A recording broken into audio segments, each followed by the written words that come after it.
रविवार दिन दुकान बजार बंद किंतु बंची रही मानविकता।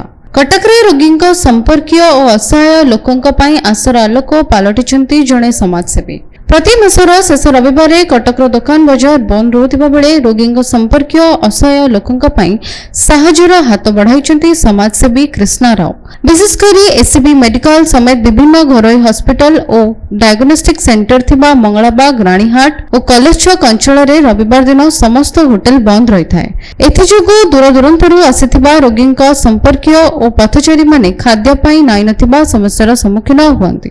लोकों असुविधा को दूर करने रानीहाट केनाल रोड रो समाजसेवी कृष्णा राव और तांको सहयोगी माने आगे आसिछन्ते।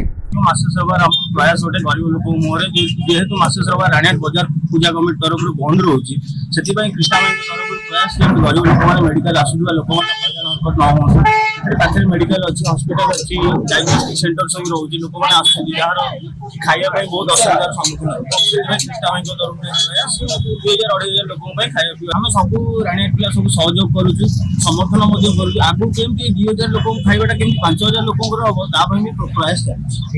विगत 3 मास धरी सेमाने अंचल निस्वार्थपर भावे निष्कुल खाद्य बंटन कर आसुछन्ते। लोकों मुहरे हस फुटाइबा पई आरंभ होइतिबा ई मानविक सेवा आगामी दिन में निरंतर जारी रहिबा बोली समाजसेवी कृष्णा राव कहिसन्ते।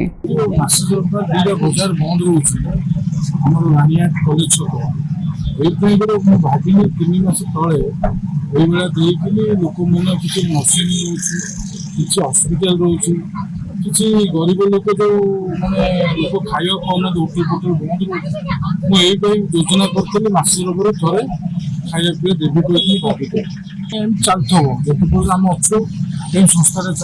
छोट प्रयास किंतु अनेक असहाय लोकों पलटि बड़ सहारा। रविवार दिन होटेल बंद थिले मध्य केही जेपरी भोकिला न रुहंती सेतिपाई कृष्णा राव और तांको सहयोगी ए निस्वार्थ सेवा समस्त एक प्रेरणा पलटि एभली मानविक पदक्षेप को स्थानीय लोके बहुत प्रशंसा करिसेंते।